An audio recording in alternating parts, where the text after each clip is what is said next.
media. Through the media. All right, up next, Jason Momoa has spoken out about his experience on the Justice League set, saying he, Ray Fisher, and other cast members were treated in a, let's say, bad way by Warner Brothers. On September 8th, the Aquaman star first showed support for Fisher and his allegations of abusive and unprofessional behavior from director Joss Whedon and producers Jeff Johns and John Berg while filming Justice League. Momoa was the first Justice League star to show solidarity with Fisher, posting to his Instagram story with the hashtag #IStandWithRayFisher. Well, everybody was wondering why nobody from the cast was backing him up or saying a thing. Mm-hmm. I think it's pretty interesting that the only other, I guess, ethnic or minority cast member, Jason Momoa, is that. There you go. It doesn't get any bigger than that. And then on top of that, what are they going to do? Warner Brothers. What are they going to do about it? I mean, his movie just grossed $1 billion. If there's any major support that's just now swung Ray Fisher's way, that's it. Because they could probably throw Ray Fisher under the bus and be like, he's lying. We don't believe him. And just throw his movie away. But they can't do anything about Jason Momoa. I believe Ray Fisher has said as well that there have been comments by the producers essentially threatening his career for speaking out. So, well, because they're accusing him of lying or just, I guess, blowing it out of proportion for making a mountain out of a molehill. Like we all only like if I remember correctly, Warner Brothers' comment was. He had Ray Fisher had show notes and things that he wanted us to do with his character. We disagreed. We told him no, and we just pretty much told him no. Do the work. Just do the job that the director is telling you to do, and he didn't like that. And that's their accusation that this is all about Ray Fisher wanting more screen time and more this and more that, and they just didn't agree and said they told him no. That's just insane to me because as an actor, I could not imagine getting an opportunity like that.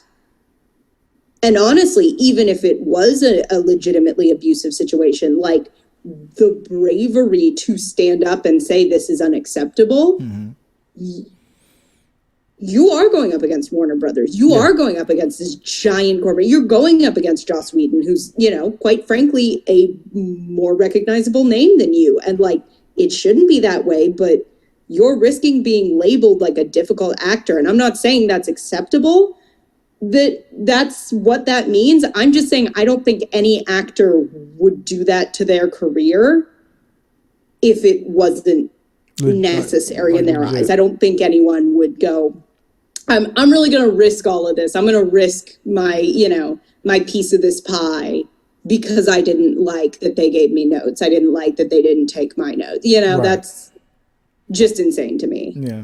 I mean, at the end of the day, I mean, none of us were there. We don't know exactly what went on between him and Joss Whedon. I hope, that it wasn't like that. Like I said, it was weird that no one else was confirming this experience. But at the same time, maybe this wasn't, would Joss Whedon dare do that to Ben Affleck? Would Joss Whedon dare do this to Gal Gadot? You never know. The only thing that gives a lot of credibility to his story is the fact that out of all the other cast members, he's the one just coming off of like Broadway and whatnot. He's the less recognizable name versus all the other guys. So maybe all the other guys had more ability to push back. I heard that Warner Brothers was bending over backwards to make the person who was cast as the Flash. Oh my God! There's another situation where I can't remember her name off the top of my head. The person cast as Flash. He was the Flash was being pushed and delayed repeatedly, and at one point they even gave the actor the ability to write a script and things like that, like bending over backwards for this actor. So it's like, and you weren't hearing things like that from other cast members, well, except Ben Affleck, but he does write scripts and he does direct, so that would have made sense from Ben Affleck.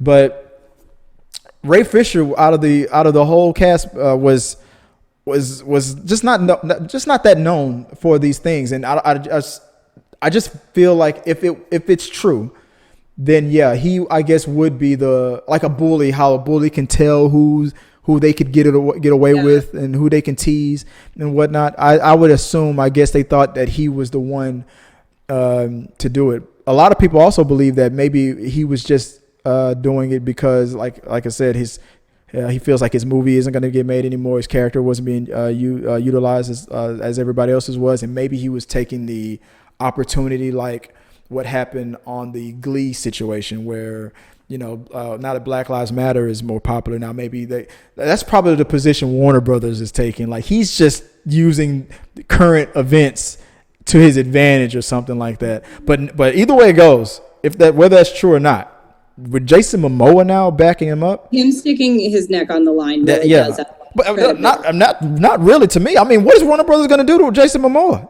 They could stop working with him, but sure. But Aquaman 2, No, I think even just but backing someone up, if you, no matter how like secure you are in your position, you wouldn't put your name on the line of, I saw this happen as well, I stand by them, if you didn't see it happen, if you knew they were just trying to pull a stunt. Yeah, I don't know. I could be completely, no one's in this room. No one knows exactly what happened except the people who were there. But to me, the fact that someone else is standing up and going, yeah, I stand with him, this all checks out to me. Yeah.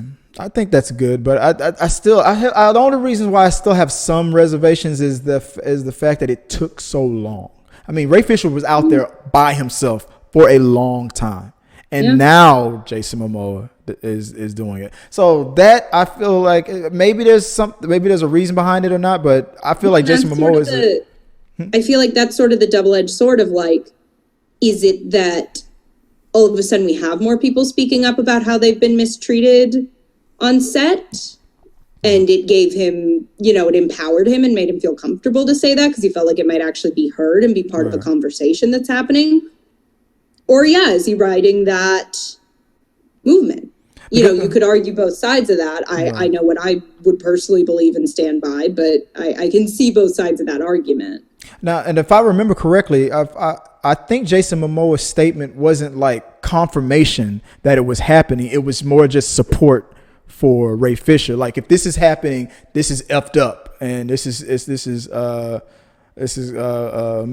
bad situation or whatever. So it's if I remember correctly, maybe I didn't see all of his statement, but from what I saw, I thought it seemed like he was just really showing love and support to Ray Fisher, not necessarily confirming, they treated me like that too, or something like that. Because I don't remember seeing that. If I'm wrong, I guess let me know.